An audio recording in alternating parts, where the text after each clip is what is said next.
नया चैप्टर शुरू करते हैं। How do organism reproduce. ठीक है, सबसे पहले रिप्रोडक्शन किसे कहते हैं? रिप्रोडक्शन का मतलब होता है जब कोई एक ऑर्गेनिज्म अपने ही जैसे दूसरे क्रिएट करने लगे, उस प्रोसेस को हम क्या कहते हैं? रिप्रोडक्शन कहते हैं। ठीक, नेक्स्ट है रिप्रोडक्शन क्यों जरूरी है। अगर रिप्रोडक्शन नहीं होगा तो जो स्पीसीज है उनका सर्वाइवल खत्म हो जाएगा अर्थ पे से।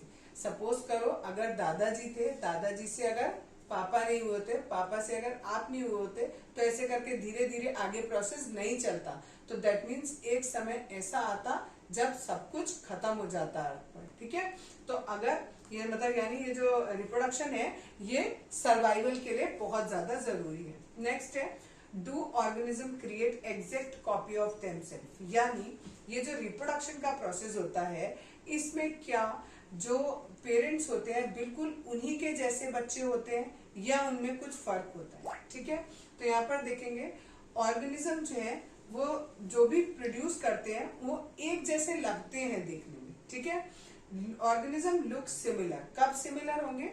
मतलब सॉरी सिमिलर होंगे, क्यों सिमिलर होंगे? Because their body design are similar, क्योंकि उनका बॉडी डिजाइन सिमिलर होता है।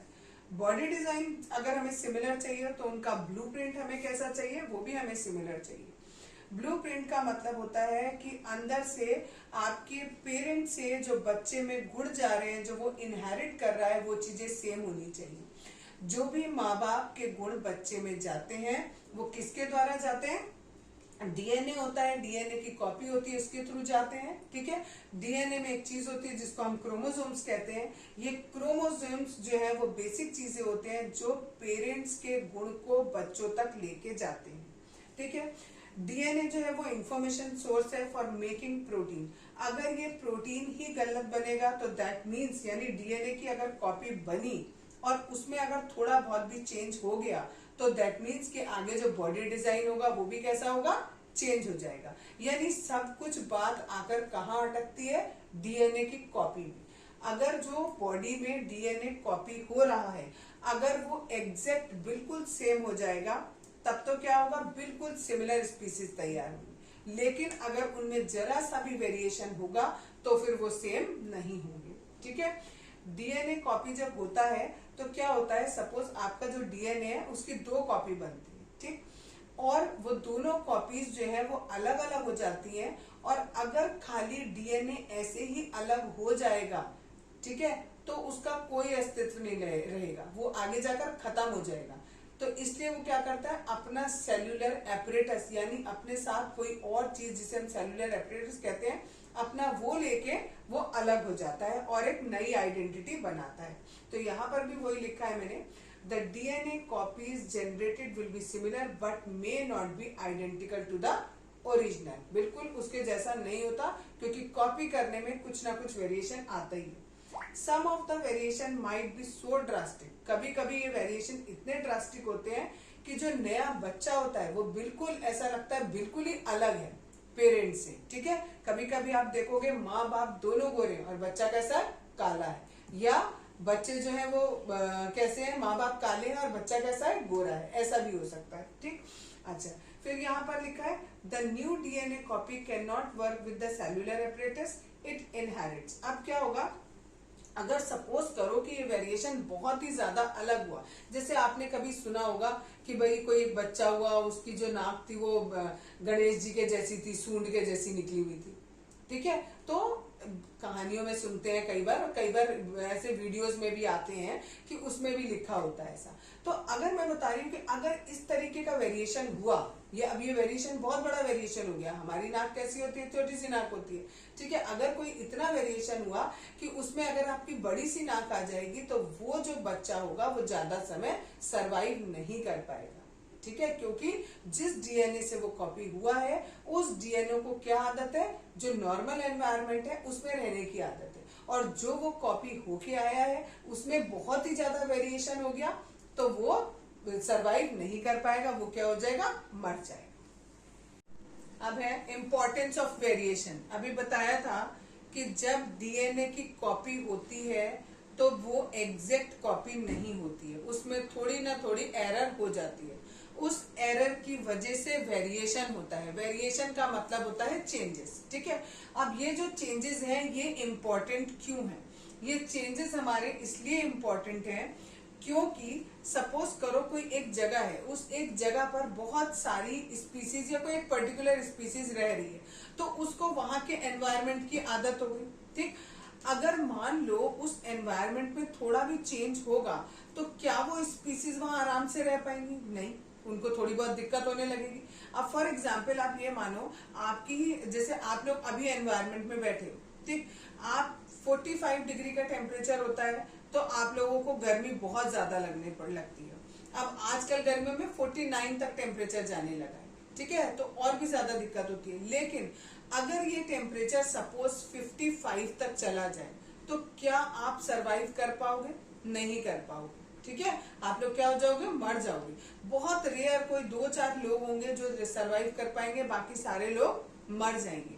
तो अगर हम में भी वेरिएशन होता रहता, ठीक है, सपोज हमारी बॉडी, अभी हमारी बॉडी टेम्परेचर कितना सह सकती है? 49 तक सह सकती है। हो सकता है जो हमारा नया आने वाले स्पीसीज हो उनमें कुछ ऐसा वेरिएशन, ऐसा चेंज आ जाए कि उनकी बॉडी जो है वो 52 डिग्री तक का टेम्परेचर आसानी से झेल सकती है।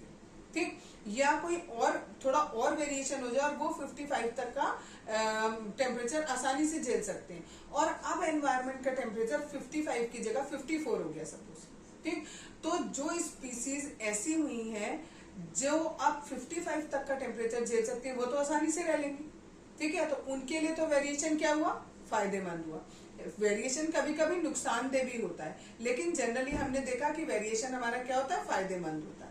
ठीक, तो यहाँ पर यही बताया है, यहाँ पर लिखा हुआ है मैंने, जो स्पीसीज होती है जिस जगह पर वो रहती है इकोसिस्टम में, उसे हम नाम दे देते हैं निचेस। ठीक है, अब इन निचेस में चेंज होगा तो क्या होगा? जो भी हमारी स्पीसीज है उनको रहने में दिक्कत होगी।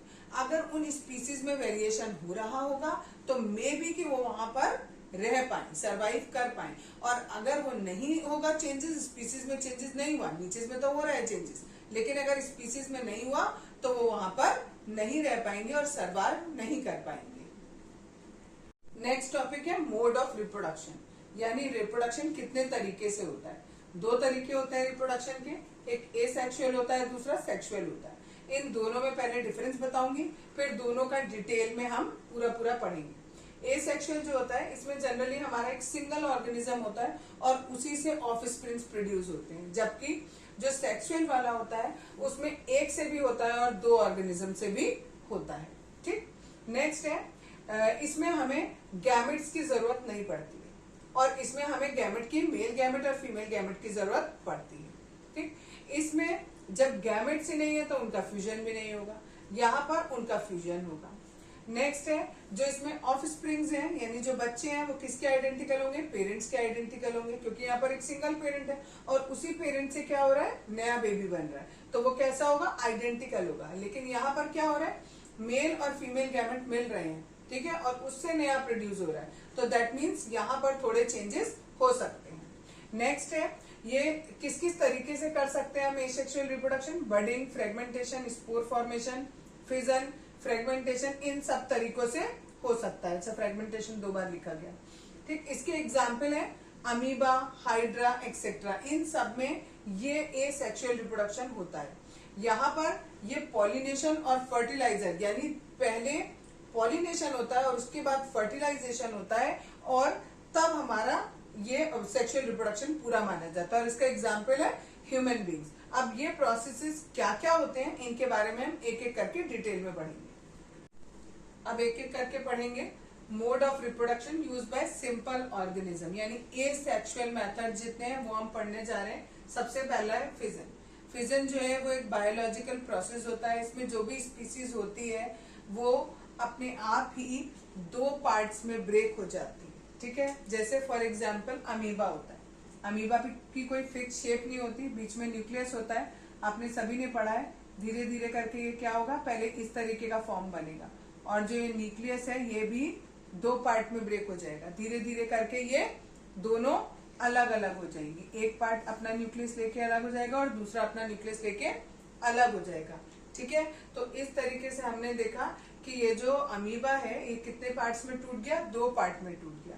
कुछ स्पीसीज ऐसी भी होती हैं जिनमें 2 से ज्यादा पार्ट भी हो जाते हैं, उसे हम मल्टीपल फिजन कहते हैं। जब दो ही पार्ट में टूटे उसे बाइनरी फिजन बोलेंगे, और जब दो से ज्यादा पार्ट में टूटेगा तो उसे हम मल्टीपल फिजन बोलते हैं। इसी के जैसा होता है आपका पैरामीशियम, ठीक है। जो पैरामीशियम होता है, जैसे ये वाला था, जो अमीबा था, उसमें कोई स्पेसिफिक जगह नहीं थी कि ये कहाँ से दो पार्ट में टूटेगा, ठीक है। जो पैरामीशियम होता है, उस पैरामीशियम में कुछ इस तरीके का शेप होता है पैरामीशियम का, ठीक है। तो वो यहाँ बीच में से ऐसे हॉरिजेंटली ब्रेक हो जाता है दो पार्ट, ठीक है। और एक और है, दैट इज लिशिमानिया। लिशिमानिया का स्ट्रक्चर कुछ ऐसा पतला पतला होता है, ठीक है, और ऐसे इसमें फ्लैगेला निकले होते हैं। तो ये क्या होता है, ये ऐसे करके वर्टिकली दो पार्ट में ब्रेक हो जाता है, ठीक है। हो रहा है सब में क्या, बाइनरी फिजन, सब दो दो पार्ट में टूट रहे हैं। पैरामीशियम में हॉरिजेंटल, लिशिमानिया में वर्टिकल, और जो अमीबा होता है उसका कोई एक स्पेसिफिक प्लेन नहीं होता, वो किसी भी जगह से दो पार्ट में ब्रेक हो जाता है, और उसे हम क्या कहते हैं, बाइनरी फिजन कहते हैं। अब ये जो लिशिमानिया है, इससे एक बीमारी भी हो सकती है, दैट इज कॉल्ड काला अजहर। तो ये भी पूछ सकते हैं कि वो आप बताओ जिसका नाम, जो जिससे हमें काला अजहर हो सकता है, तो दैट इज लिशिमानिया। इसके बाद बताया है मैंने मल्टीपल फिजन, आपकी बुक में गिवन किया हुआ है प्लाज्मोडियम, ठीक है। कुछ इस तरीके का फिगर बुक में दिया है, और इसमें आपको देंगे कि जो आपका ओरिजिनल है वो ऐसे करके बहुत सारे, हर एक में एक एक न्यूक्लियस बना दो, ठीक है। इतने सारे मल्टीपल फिजन हो रहा है, इतने सारे पार्ट में ब्रेक हो गया, सब में बनेगा पूरे में, ठीक है। तो यहाँ पर मल्टीपल फिजन हो जा रहा है। और जो यीस्ट होता है, उसमें क्या होता है, स्मॉल बड निकलती है, और वो बड जब थोड़ी सी मैच्योर हो जाती है तो जो ओरिजिनल पेरेंट प्लांट होता है यीस्ट, उससे अलग हो जाती है, और अलग होने के बाद फिर से वो ग्रो होती है थोड़ी सी, ठीक है। ये हमारा हो गया फिजन वाला तरीका। इसके आगे सेकंड तरीका है, that is called fragmentation. Fragmentation में हमारा क्या हो रहा है, जो मल्टी सेल्यूलर ऑर्गेनिजम्स हैं, जिनमें मल्टी सेल्यूलर तो है लेकिन फिर भी बाकी जो सारे मल्टी सेल्यूलर हैं उनके कंपैरिजन में ये थोड़े से सिंपल है, इनकी जो बॉडी है वो थोड़ी सी सिंपल है। तो इसमें क्या होता है, सिंपल रिप्रोडक्शन काम कर जाता है। लेकिन जैसे सिंपल रिप्रोडक्शन कैसे, जैसे स्पायरोगायरा होता है, स्पायरोगायरा में क्या होता है, simply breakup into small pieces upon maturation. जब मैच्योर हो जाता है वो, तो कई सारे पीसेस में डिवाइड हो जाता है, और हर पीस जो है वो मैच्योर हो जाता है, बड़ा हो जाता है, और बड़ा होकर एक नया इंडिविजुअल बना लेता है। लेकिन जो ये होता है आपका बहुत बड़े मल्टी सेल्यूलर ऑर्गेनिज्म होते हैं, उनमें ये सिंपल वाला मेथड यूज नहीं होता। उनमें क्या होगा, अलग प्रोसेस होगा, क्योंकि हर एक काम के लिए एक अलग टिश्यू है, एक अलग सेल है। तो यहाँ पर जो मल्टी सेल्यूलर ऑर्गेनिज्म होते हैं, कॉम्प्लेक्स वाले मल्टी सेल्यूलर ऑर्गेनिज्म, उनमें ये वाला फ्रेगमेंटेशन वाला काम नहीं करता है। नेक्स्ट मेथड है रीजेनरेशन। रीजेनरेशन का मतलब होता है दोबारा से जेनरेट होना। अगर कोई भी एक इंडिविजुअल है और उसके हिस्से हो जाए, वो पार्ट्स में ब्रेक हो जाए, और हर पार्ट में दोबारा से नए सेल डेवलप हो, और वो सेल्स उन सेल से और आगे नए सेल्स बने, टिश्यूज बने, और इस तरीके से धीरे धीरे डेवलपमेंट हो, और डेवलपमेंट इतना हो कि दोबारा से वो पूरे के पूरे नए ऑर्गेनिज्म बन जाए, तो इस प्रोसेस को हम रीजेनरेशन कहते हैं। ये हमारा प्लेनेरिया में होता है। प्लेनेरिया हमारा कुछ इस तरीके का होता है, ऐसी बॉडी होती है उसकी कुछ, और इस तरीके का, ठीक है। अगर सपोज करो कि ये 3 हिस्सों में हमारा टूट गया, ठीक, तो क्या होगा, ये और ये तीनों हिस्से, इन तीनों हिस्सों में पहले क्या होगा, जो यहाँ पर जहां से टूटेगा वहां पर थोड़े से सेल डेवलप होंगे वो, और ये जो सेल डेवलप होंगे ये धीरे धीरे ग्रेजुअल प्रोसेस में होंगे, एक पर्टिकुलर सीक्वेंस होगा, और इस सेल से धीरे धीरे टिश्यूज बनेंगे, और धीरे धीरे करके ये मैच्योर होगा और बड़ा होता जाएगा, और पूरा का पूरा ऐसा ही प्लेनेरिया ये बन जाएगा, ठीक है। ये हमारा रीजेनरेशन का एग्जाम्पल भी हो गया। नेक्स्ट है हमारा बडिंग। बडिंग क्या होता है कि जैसे होता है हाइड्रा में, ठीक है, इसमें क्या होता है, हमारा कोई भी एक आपका ऑर्गेनिज्म है, सपोज करो ये एक ऑर्गेनिज्म है, इस ऑर्गेनिज्म में ये साइड में एक बड निकल आएगी, पहले छोटी सी एक बड निकलेगी, ठीक है। धीरे धीरे करके ये बड अभी अलग नहीं होगी, पहले ये यहीं पर बड़ी होगी धीरे धीरे करके। जब ये थोड़ी सी मैच्योर हो जाएगी तब ये इससे अलग हो जाएगी तो ये नीचे गिरेगी, आसपास में मिट्टी में कहीं पर भी, यहाँ से ये दोबारा धीरे धीरे करके बड़ी होगी और जितना बड़ा ये हाइड्रा है उतना ही बड़ा ये भी बन जाएगी। तो इस प्रोसेस को हम क्या कहते हैं, बडिंग कहते हैं। ठीक, लास्ट प्रोसेस है that is vegetative propagation. Vegetative propagation में क्या होता है, जो प्लांट होता है उसके जो पार्ट होते हैं जैसे स्टेम हो गया, रूट हो गई, लीफ हो गए, उनमें से नए इंडिविजुअल्स प्रोड्यूस होते हैं जब उसमें स्पेसिफिक कोई कंडीशन होती है तब। जैसे और अलग अलग जो मेथड्स होते हैं वो वेजिटेटिव प्रोपोगेशन के, कि उनसे स्टेम से कैसे होगा, लीफ से कैसे वेजिटेटिव प्रोपोगेशन होगा, तो उसके लिए अलग अलग मेथड होते हैं, ग्राफ्टिंग, लेयरिंग, कटिंग। इनके बारे में डिटेल आपको बुक में नहीं दिया गया है। ठीक है, पहले आप पहली छोटी क्लासेस में पढ़ चुके हो, बट अभी इस बार नहीं दिया गया है।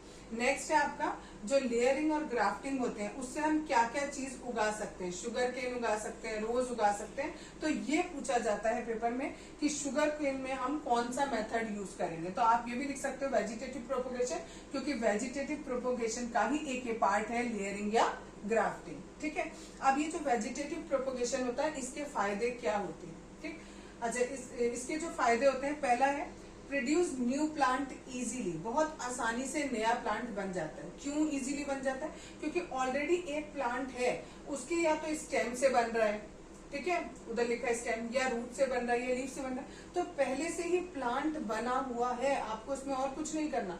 उसी के पत्ती को या उसी के स्टेम को आपने काटा और जाकर दूसरी जगह लगा दिया, तो नया प्लांट बन गया। तो इसलिए आपको इसमें न्यू प्लांट जो है प्रोड्यूस करने में इजी रहता है। दूसरी बात, जेनेटिकली सिमिलर होता है, जो भी आपका पेरेंट प्लांट होगा उसी को काट के आप आगे यूज कर रहे हो, तो दैट मीन्स वो उसके बिल्कुल सिमिलर होगा। तीसरी बात, नीड लेस अटेंशन, इसको हमें ज्यादा अटेंशन देने की जरूरत नहीं है। अटेंशन देने का मतलब है जब हम किसी एक बीज को बोते हैं मिट्टी के अंदर, तो हमें उसका कुछ दिन तक ख्याल रखना पड़ता है, उसको प्रॉपर पानी देना पड़ता है टाइम टाइम पर, और ये भी देखना पड़ता है कि उस पर धूप पड़ रही है या नहीं पड़ रही है, फिर वो जर्मिनेट हुआ या नहीं हुआ, इन सब चीजों का ध्यान रखना पड़ता है। लेकिन यहाँ पर ऑलरेडी हमारे पास पेड़ बना हुआ है, पौधा बना हुआ है, तो हमें उसमें ज्यादा अटेंशन की जरूरत नहीं होती है। नेक्स्ट है, क्योंकि ये पौधा ऑलरेडी डेवलप है, उसी के पार्ट को काट कर या लेयरिंग करके या ग्राफ्टिंग करके हमने नया प्लांट बनाया, तो उसमें फ्रूट और फ्लावर्स जल्दी आ जाएंगे। ठीक है, अगर आप एक नया बीज बोगे तो उसमें फ्लावर आने में सपोज करो 1 साल लगेगा, तो इस तरीके से वेजिटेटिव प्रोपोगेशन से अगर आप कोई पौधा लगाते हो तो हो सकता है उसमें 4-5 महीने में ही नया फ्लावर या फ्रूट आ जाए। ठीक है, तो फ्लावर और फ्रूट जल्दी अपीयर होते हैं। इसके एग्जाम्पल कौन कौन से हैं, बनाना, ऑरेंज, रोज, जैस्मिन, ये सब हम वेजिटेटिव प्रोपोगेशन से प्रोड्यूस करते हैं। ठीक है, एक और चीज होती है जिसको हम कहते हैं लीफ से हमारी बर्ड्स निकलती हैं। हमारा एक पौधा होता है जिसको हम ब्रायोफाइलम कहते हैं। ठीक है, उसकी लीफ कुछ इस तरीके की होती है, उसमें ये वाला जो पोर्शन होता है इसको नॉचेस बोला जाता है। इन नॉचेस में से छोटी सी बर्ड निकलती है, ठीक है, और वो बर्ड निकलेगी और थोड़ी सी मैच्योर होकर इस पत्ती से क्या होगी, नीचे गिर जाएगी। नीचे गिरेगी तो आसपास मिट्टी है, ठीक है, और क्योंकि ये बर्ड है नीचे गिरी, तो यहाँ से इस बर्ड से क्या होगा, दोबारा से एक नया पौधा बन जाएगा। तो ये हमारा किसमें होता है, ब्रायोफाइलम नाम की, ये लिखा ब्रायोफाइलम, इसमें होता है। तो ये क्वेश्चन में पूछा जाता है पेपर में कि कौन सा पौधा ऐसा होता है जिसमें लीफ के नॉचेस में से बर्ड निकलता है और वो जेनरेट होता है एक नए ऑफस्प्रिंग में या नए प्लांट में, तो वो नाम है आपका ब्रायोफाइलम। लास्ट मेथड रह गया था आपका, ये that is spore formation. Spore formation में क्या होता है, ये बिल्कुल एकदम कैसे डेवलप होता है, एकदम थ्रेड के जैसा स्ट्रक्चर होता है जो डेवलप हो जाता है ब्रेड पर। सपोज करो आपने जो खाने वाली ब्रेड होती है उस ब्रेड को आपने ऐसे ही किचन में छोड़ दिया, और वो ऐसी जगह पर छोड़ा जहां आपका थोड़ा सा मॉइस्चर था, तो उसके ऊपर क्या हो जाएगा, एक आपका जो स्पोरेंगिया है वो डेवलप हो जाता है।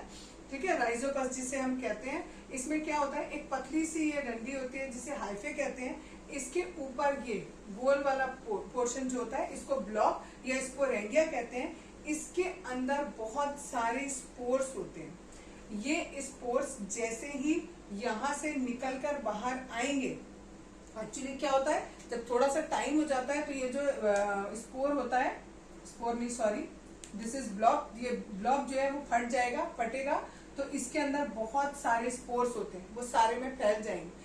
जैसे ही वो स्पोर्स वापस किसी मॉइस्ट चीज के कांटेक्ट में आएंगे, उसमें से फिर नया जेनरेशन फिर से राइजोपस बनने लगेगी। ये होता है हमारा स्पोर फॉर्मेशन। ठीक है, हर एक स्पोर के ऊपर जो भी यहाँ से स्पोर बाहर निकलते हैं उसके ऊपर एक थिक लेयर रहती है।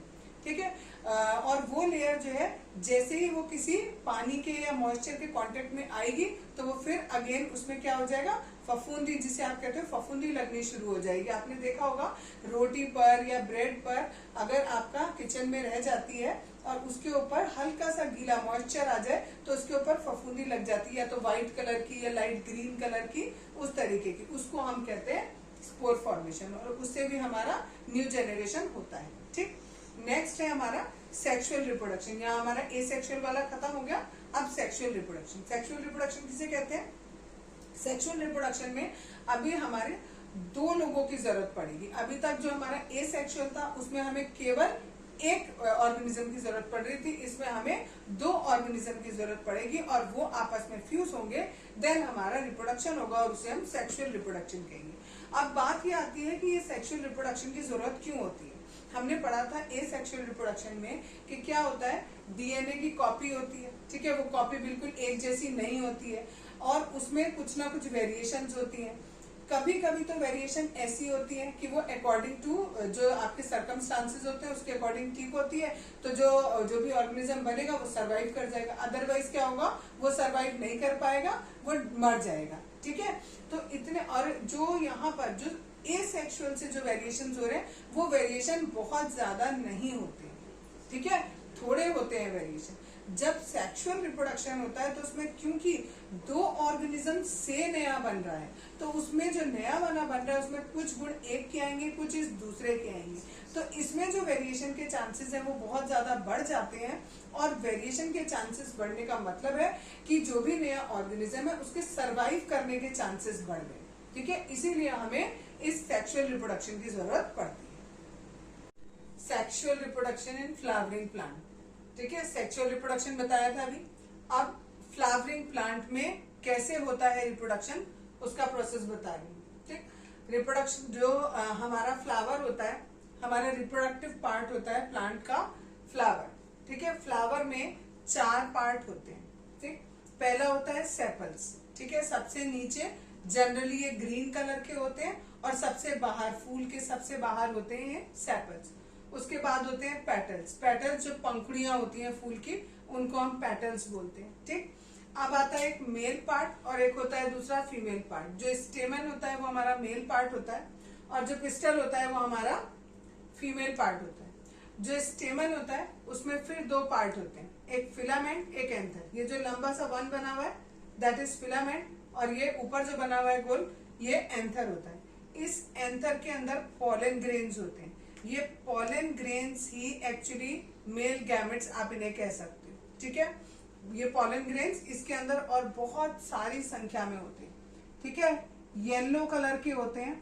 जब आप किसी फूल को ऊपर से टच करते हो तो कभी कभी हमारे हाथ पे भी येलो कलर का पाउडर आ जाता है या हाथ ऊपर से पीले पीले से हो जाते हैं थोड़ा, वो इस पॉलन ग्रेन्स की वजह से होते हैं। ठीक, बीच में जो पार्ट है ये हमारा पिस्टल वाला पार्ट है, यानी फीमेल पार्ट है। इसमें जो सबसे नीचे मोटा वाला पार्ट है दैट इज ओवरी। लंबा सा ये जो 1 बना हुआ है दैट इज स्टाइल, और सबसे ऊपर ये वाला जो पोर्शन है दैट इज स्टिग्मा। ये जो स्टिग्मा होता है ये थोड़ा स्टिकी होता है। स्टिकी क्यों होता है? जिससे जब पॉलन ग्रेन्स इसके ऊपर आए तो वो उस पर चिपक जाए। ये जो ओवरी होती है, इस ओवरी के अंदर ओव्यूल्स होते हैं। ठीक है, और ओव्यूल्स के अंदर हमारे एग सेल्स होते हैं। ठीक, जब ये पॉलन ग्रेन्स इसके ऊपर आते हैं, ठीक, ये पॉलन ग्रेन्स इसके ऊपर आए, केवल ये पॉलन ग्रेन अगर इसके ऊपर आ जाते हैं स्टिग्मा के ऊपर, कैसे आते हैं वो बाद में बताऊंगी। अभी ये सोचो कि ये जो एंथर है इसके अंदर जो पॉलन ग्रेन्स हैं वो इस स्टिग्मा पर आ गए। केवल ये प्रोसेस कि ये पॉलन ग्रेन इस स्टिग्मा पे आ गए एंथर से निकलकर, इस प्रोसेस को हम पॉलिनेशन कहते हैं। पॉलिनेशन 2 तरीके का होता है, एक सेल्फ पॉलिनेशन, एक क्रॉस पॉलिनेशन। अगर एक ही फूल में ये यहाँ से पॉलन ग्रेन्स निकलकर इसी फूल के स्टिग्मा पर गिर गए दैट इज सेल्फ पॉलिनेशन। और अगर इस फूल के एंथर वो पॉलन ग्रेन्स किसी और फूल के, हो सकता है वो उसी पेड़ का हो, ठीक है, लेकिन कोई और फूल हो, या फिर हो सकता है किसी दूसरे पौधे पे ही हो फूल, उस पर अगर वहां पर जाकर गिरेंगे दैट इज क्रॉस पॉलिनेशन। ठीक है, केवल अभी पॉलन ग्रेन यहाँ गए हैं, फ्यूजन नहीं हुआ है, फर्टिलाइजेशन अभी नहीं हुआ, केवल पॉलन ग्रेन कहाँ आ गए, स्टिग्मा के ऊपर आ गए। इस प्रोसेस को हमने कहा पॉलिनेशन। अब क्या होगा, जैसे ही पॉलन ग्रेन्स यहाँ पर आएंगे, ये पतली सी एक ट्यूब निकल के आएगी। ठीक है, अपने आप ये ट्यूब रिलीज होती है और ये ट्यूब आगे तक जाएगी, यहाँ नीचे जाएगी और इन एग्स के साथ फ्यूज कर जाएगी। और जैसे ही ये फ्यूज होंगे उसे हम क्या कहेंगे, फर्टिलाइजेशन कहेंगे। जब भी मेल और फीमेल का फ्यूजन होता है उसके बाद एक जो नई चीज प्रोड्यूस होती है उसे जाइगोट बोला जाता है। ठीक है, यहाँ लिखा है ये जाइगोट। ठीक, एक चीज भूल गई बच्चों, ये टाइप्स ऑफ फ्लावर, दो तरीके के फ्लावर होते हैं, एक यूनिसेक्सुअल और एक बाइसेक्सुअल। यूनिसेक्सुअल का मतलब होता है उसमें या तो स्टिग्मा वाला पार्ट होगा या फिर पिस्टल वाला पार्ट होगा। सॉरी स्टिग्मा नहीं, दैट इज स्टेमन। स्टेमन होगा या पिस्टल होगा, इन दोनों में से कोई एक पार्ट होगा। ठीक, या तो मेल या फीमेल, तो उन्हें हम यूनिसेक्सुअल कहते हैं। पेपर में इसके एग्जाम्पल पूछे जाते हैं, तो ये पपाया और वाटरमेलन इसके एग्जाम्पल दो दिए हुए मैंने। ठीक, और बाइसेक्सुअल कौन से होते हैं, जिनमें ये दोनों होते हैं। इसके एग्जाम्पल हिबिस्कस, मस्टर्ड और भी होते हैं, बट आपकी बुक में ये दो गिवन है। ठीक है, टाइप्स ऑफ फ्लावर ये रह गया था। टाइप्स ऑफ फ्लावर दो तरीके के, यूनिसेक्सुअल और बाइसेक्सुअल। यूनिसेक्सुअल में या तो स्टेमन होगा या फिर पिस्टल होगा। स्टेमन हमारा मेल रिप्रोडक्टिव पार्ट होता है और पिस्टल हमारा फीमेल रिप्रोडक्टिव पार्ट होगा। दोनों में से कोई एक होगा फ्लावर में, तो उसे यूनिसेक्सुअल फ्लावर कहते हैं। इसका एग्जाम्पल पपाया और वाटरमेलन। और बाइसेक्सुअल, इसमें दोनों होते हैं, मेल पार्ट भी होता है और फीमेल पार्ट भी होता है एक ही फ्लावर के अंदर, उसे हम बाइसेक्सुअल कहते हैं। इसके एग्जाम्पल हिबिस्कस और मस्टर्ड हो गए। नेक्स्ट टॉपिक है रिप्रोडक्शन इन ह्यूमन बीइंग। ये रिप्रोडक्शन इन ह्यूमन बीइंग पढ़ने से पहले कुछ और चीजें पढ़नी है पहले हमें, कि जो रिप्रोडक्शन का प्रोसेस है ये शुरू होता है प्यूबर्टी के समय पर। जब प्यूबर्टी का समय आता है, प्यूबर्टी का समय कौन सा होता है, जब हमारी जो बॉडी होती है, जो बॉय की और जो गर्ल की बॉडी होती है, वो सेक्सुअली मैच्योर होती है। ठीक है, जब वो इस काबिल होती है कि वो रिप्रोडक्शन कर सके, उसके बाद हमारा रिप्रोडक्शन का प्रोसेस शुरू होता है। ये मैच्योरिटी जब आती है आपकी, उसके बाद जो है कुछ चीजें हमारी बॉडी में चेंज होती हैं, उसकी वजह से कुछ हमारे में चीजें प्रोड्यूस होती हैं, जिसकी वजह से हमारा रिप्रोडक्शन पॉसिबल हो पाता है। बहुत सारे चेंजेस होते हैं प्यूबर्टी के समय पर। कुछ चेंजेस ऐसे होते हैं जो दोनों में, गर्ल और बॉय दोनों में सिमिलर होते हैं, और कुछ ऐसे होते हैं जो दोनों में डिफरेंट होते हैं। पहले पढ़ाऊंगी अलग अलग वाले changes in boys during puberty. Puberty के समय पर जो बॉयज होते हैं उनके फेस पर थिक ग्रोथ ऑफ हेयर्स हो जाती है। सेकंड है, उनका जो वॉइस है वो क्रैक होनी शुरू हो जाती है। तीसरा है, ओकेजनली उनका जो पेनिस होता है वो इलोंगेट हो सकता है या फिर इरेक्ट हो जाता है। नेक्स्ट है, गर्ल्स में क्या क्या चेंजेस होते हैं। गर्ल्स में उनका जो ब्रेस्ट साइज होता है वो इंक्रीज होना शुरू हो जाता है।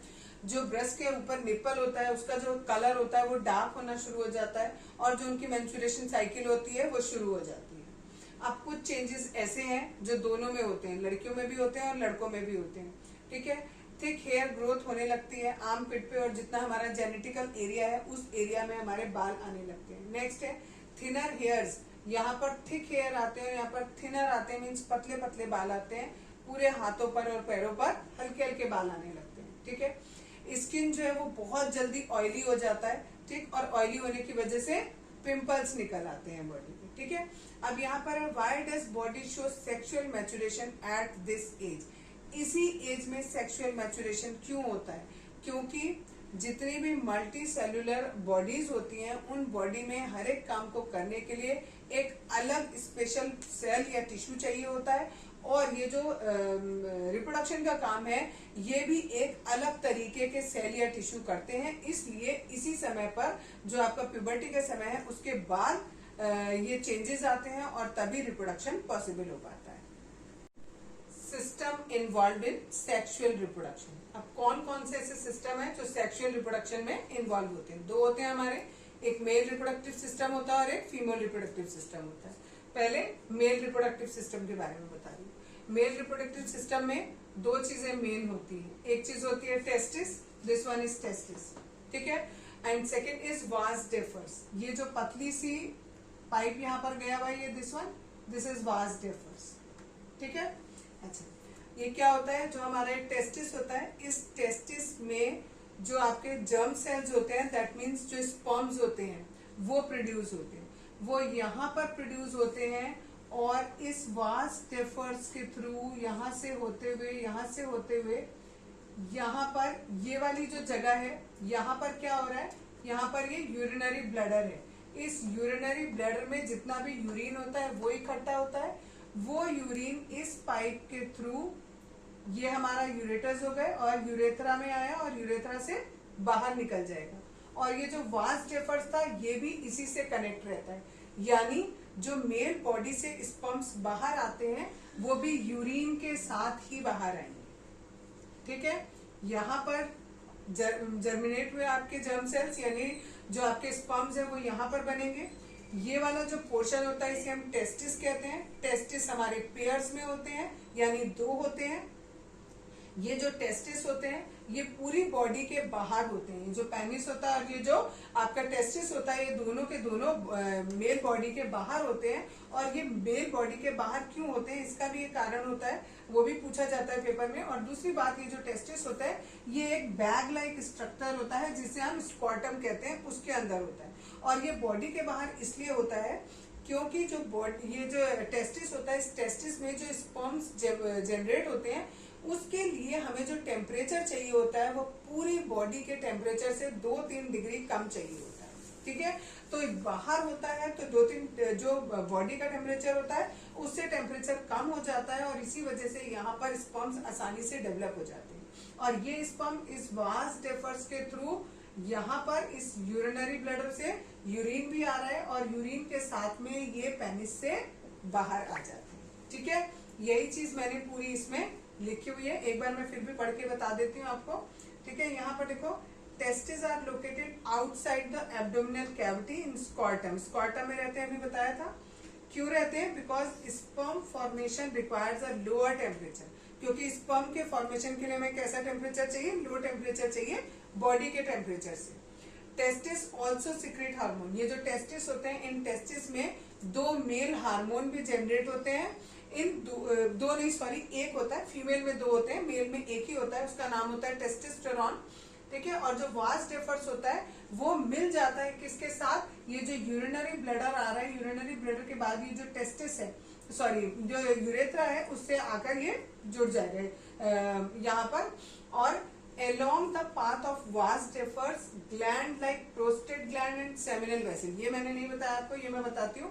ये जो आपका वास डेफर्स है, जब ये इधर यूरेथ्रा में आकर जुड़ेगा तो बीच में यहाँ पर ये छोटे छोटे 2-3 ग्लैंड, ठीक है, इनको हम, एक होता है प्रोस्टेट ग्लैंड और दूसरा होता है सेमिनल वेसल्स।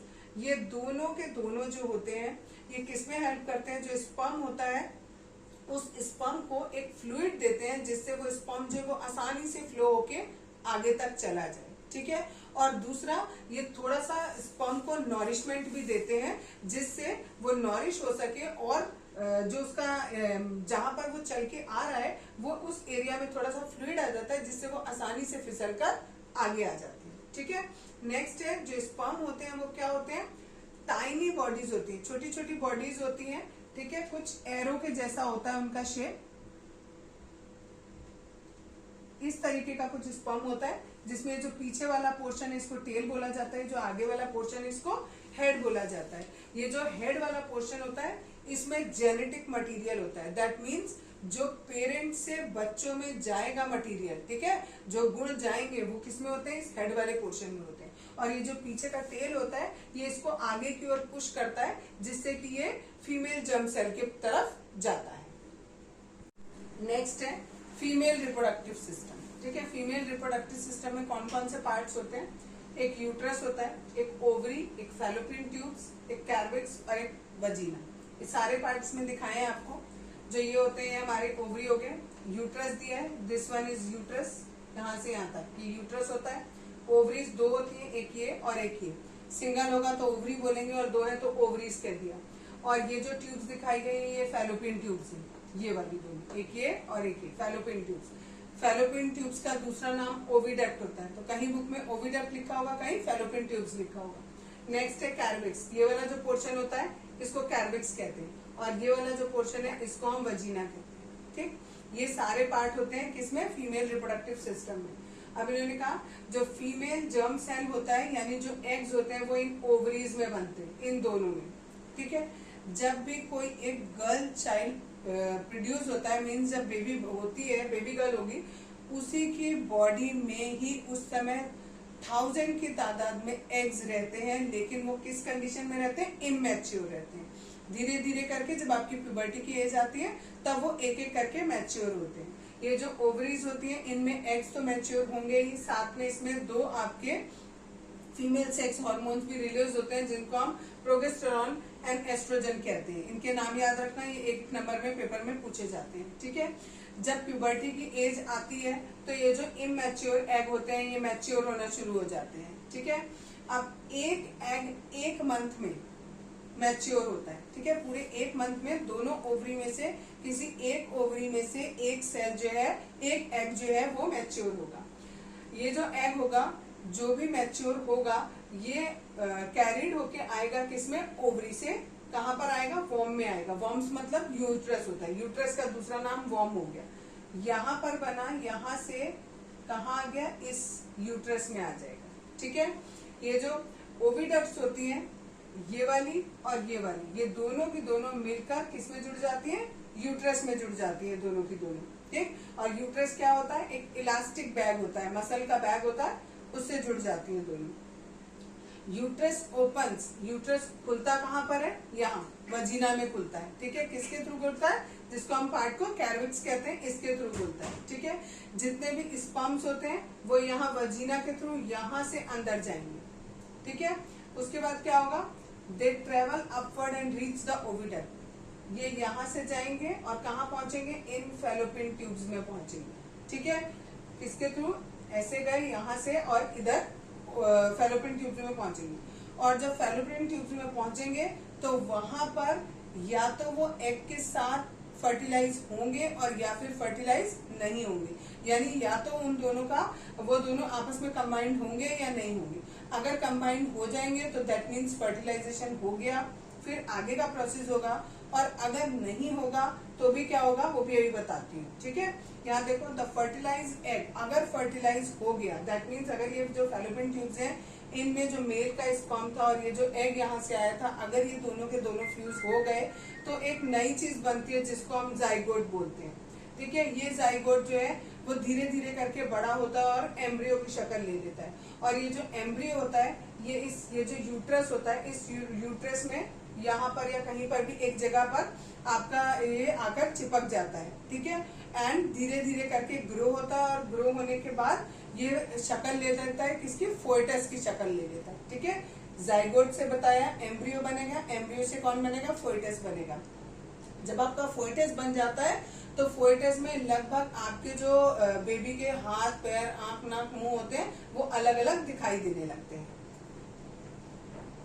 फिर यूट्रस अपने आप को प्रिपेयर करता है हर मंथ क्या करने के लिए, कि वो एक एग रिसीव करेगा और उसे मैच्योर करेगा और एम्ब्रियो बनाएगा। ठीक है, द लाइनिंग थिकन्स, अब जो यूट्रस की लाइनिंग होती है वो धीरे धीरे करके थिक हो जाती है। ठीक है, और उसमें रिचली सप्लाइड ब्लड होता है, यानी उसमें बहुत सारी ब्लड वेसल्स होती हैं, ब्लड बहुत सारा मिलता है उसको।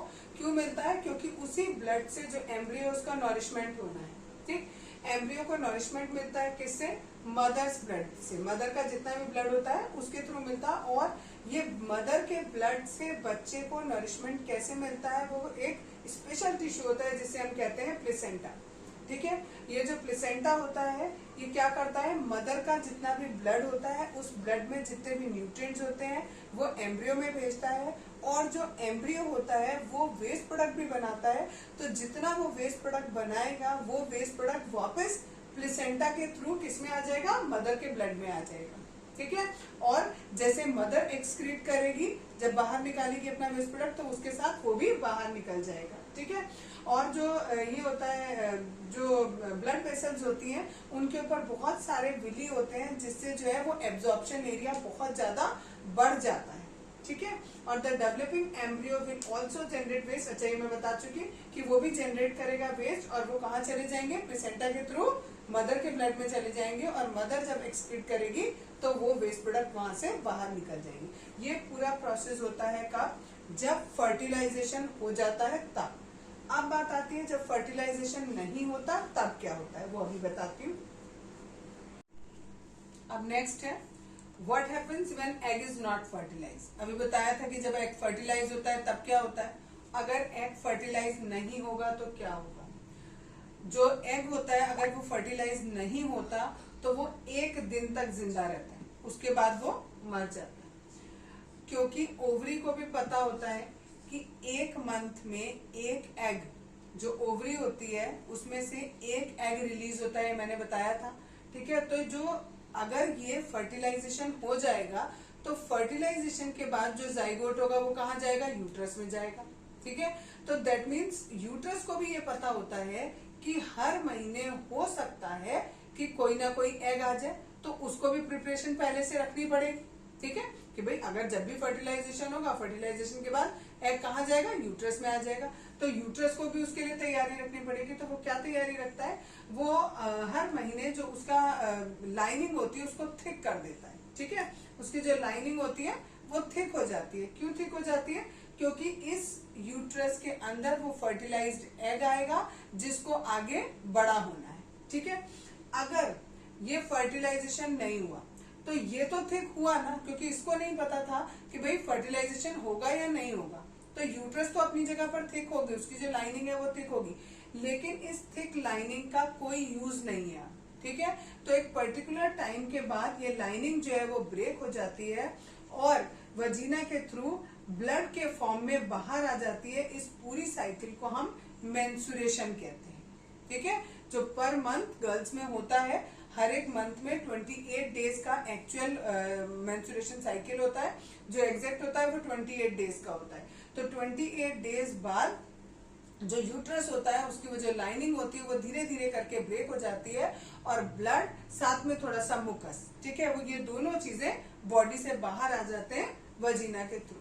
ठीक, अच्छा, अब है रिप्रोडक्टिव हेल्थ। रिप्रोडक्टिव हेल्थ का मतलब कि जब कभी भी सेक्सुअल इंटरकोर्स किया जाता है तो उस दौरान कभी कभी मेल से फीमेल में या फीमेल से मेल में कुछ ना कुछ डिसीजेज आ जाती है। अगर किसी एक को है तो वो दूसरे को भी हो जाएगी। ठीक है, तो इस तरीके से अगर हमारी कोई भी डिसीज सेक्स करते दौरान एक पर्सन से दूसरे पर्सन में जाती है तो उसको हम सेक्सुअली ट्रांसमिटेड डिसीज कहते हैं। ठीक, ये 2 तरीके की होती है, एक तो बैक्टीरियल इन्फेक्शन हो सकता है और दूसरा वायरल इन्फेक्शन हो सकता है। जो बैक्टीरियल इन्फेक्शन है उसके 2 एग्जाम्पल आपको दिए हैं, गोनोरिया और स्निफल्स, ये दोनों बीमारियों के नाम है। ठीक है, और वायरल इन्फेक्शन में वार्ड्स और HIV एड्स हो सकता है। ठीक, अब इस डिसीज से बचने के लिए क्या क्या करना चाहिए? कॉन्डोम्स यूज कर सकते हैं। कॉन्डोम दोनों के लिए आते हैं, मेल के लिए भी आते हैं और फीमेल के लिए भी आते हैं, वो यूज कर सकते हैं जिससे जो डिसीजेज है वो ट्रांसमिट ना हो। ठीक, अब नेक्स्ट टॉपिक है कंट्रासेप्शन। कंट्रासेप्शन का मतलब होता है कोई भी ऐसा मेथड जिससे प्रेगनेंसी ना हो। ठीक है, उस मेथड को हम क्या कहते हैं? कंट्रासेप्शन कहते हैं। कंट्रासेप्शन के 3 तरीके हैं, एक मैकेनिकल बैरियर है, केमिकल मेथड है और सर्जिकल मेथड है। ये तीनों मेथड एक एक करके बताऊंगी नेक्स्ट टॉपिक में। इससे पहले कि ये जो हम कंट्रासेप्शन कर रहे हैं, इस कंट्रासेप्शन को करने की जरूरत क्या है? कंट्रासेप्शन का मतलब है प्रेगनेंसी को रोकना, दैट मीन्स बच्चे को ना होने देना। वो क्यों हम चाह रहे हैं? वो इसलिए चाह रहे हैं, पहला दिया है protection from sexually transmitted diseases, जिससे सेक्सुअली ट्रांसमिटेड डिसीजेस ना आए। दूसरा, कंट्रोलिंग पॉपुलेशन, जितना भी पॉपुलेशन है अगर आप बच्चे पैदा करते रहोगे तो वो बढ़ती रहेगी, तो उसको रोकने के लिए। तीसरा, रिप्रोडक्टिव हेल्थ जो है वुमेन की अच्छी रहे। अगर वो हर साल सोचो एक बेबी प्रोड्यूस करेगी तो उसकी खुद की हेल्थ कितनी खराब हो जाएगी, तो वो हेल्थ खराब ना हो और बच्चों के बीच में प्रॉपर गैप रहे, सफिशिएंट गैप रहे, इसके लिए हम ये कंट्रासेप्शन मेथड्स यूज करते हैं। अब बताऊंगी एक एक करके इन तीनों मेथड के बारे में। नेक्स्ट टॉपिक है मेथड ऑफ कंट्रासेप्शन। ठीक है, बताया था कि कंट्रासेप्शन के 3 तरीके होते हैं, मैकेनिकल होता है, दूसरा केमिकल है और तीसरा सर्जिकल मेथड होता है। जो मैकेनिकल मेथड होता है उसमें हम क्या करते हैं, ये एक बैरियर मेथड होता है जिसके द्वारा हम स्पर्म्स को एग तक पहुंचने नहीं देते। ठीक है, इसका तरीका क्या होता है, हम या तो पेनिस के ऊपर कॉन्डोम लगा लें, ठीक, या फिर वजीना में कुछ इस तरीके का सिमिलर कवरिंग होती है, जैसे पेनिस के लिए कवरिंग होती है ऐसी वजीना के लिए कवरिंग आती है। अगर आप वो पहन लोगे तो जो स्पर्म्स हैं वो एग तक नहीं पहुंच पाएंगे, ठीक है। दूसरा तरीका होता है केमिकल मेथड। केमिकल मेथड में कुछ दवाइयां ऐसी आती है कि अगर आप वो खा लेते हो उसकी वजह से जो हार्मोनल बैलेंस होता है वो बिगड़ जाता है, और वो बिगड़ने की वजह से जो एग होता है वो रिलीज ही नहीं होता है और फर्टिलाइजेशन अकर नहीं होगा वहां पर। लेकिन ये मेथड्स थोड़ा नुकसानदेह होता है क्योंकि केमिकल्स होते हैं तो बॉडी में कई बार साइड इफेक्ट्स हो जाते हैं, ठीक है। तीसरा मेथड है सर्जिकल मेथड। सर्जिकल मेथड में आपने नाम सुना होगा कॉपर टी, ठीक है, या लूप। वो चीज होती है, उसमें क्या करते हैं, वजीना में आप कॉपर टी लगा देते हैं जिसकी वजह से जो आपका जो यूट्रस होता है, वजीना में नहीं सॉरी अंदर यूट्रस में लगाते हैं, जिसकी वजह से जो आपके स्पर्म्स हैं वो वहां तक पहुंच ही नहीं पाते हैं, एग के पास तक नहीं पहुंच पाते हैं। लेकिन इससे भी एक दिक्कत होती है कि इरिटेशन होने लगती है यूट्रस में। इरिटेशन का मतलब होता है खुजली होने लगी या जलन होने लगी, उन सब चीजों से भी दिक्कत हो जाती है। कभी कभी क्या होता है, जो मेल्स होते हैं उनमें क्या करते हैं, उनमें जो उनके वास डेफर्स होते हैं उनको ब्लॉक कर देते हैं। अगर उनको ब्लॉक कर देंगे तो भी जो स्पर्म्स हैं वो आगे नहीं आ पाएंगे। कभी कभी जो फीमेल्स होती हैं उनकी जो फैलोपियन ट्यूब्स होती हैं उनको ब्लॉक कर दिया जाता है, जिसकी वजह से जो स्पर्म्स है अगर वो फीमेल बॉडी के अंदर आ भी गए तो वो आगे फैलोपियन ट्यूब में नहीं जा पाएंगे, और जब वो वहां नहीं जाएंगे तो आगे एग तक वो नहीं पहुंच पाएंगे। लेकिन ये जो सर्जिकल मेथड है इसका गलत यूज भी होता है, ठीक है। अनवांटेड प्रेगनेंसी को हटाने के लिए भी लोग बाग यूज करते हैं, और कई बार बच्चे का सेक्स पता करने के लिए कि लड़का है कि लड़की है उसके लिए भी यूज होता है। और जो अगर गर्ल बेबी होती है तो कई लोग उसको मरवाने के लिए भी इसका मेथड यूज करते हैं, सर्जिकल मेथड को यूज करते हैं। लेकिन एज सच कोई हार्मफुल मेथड नहीं है।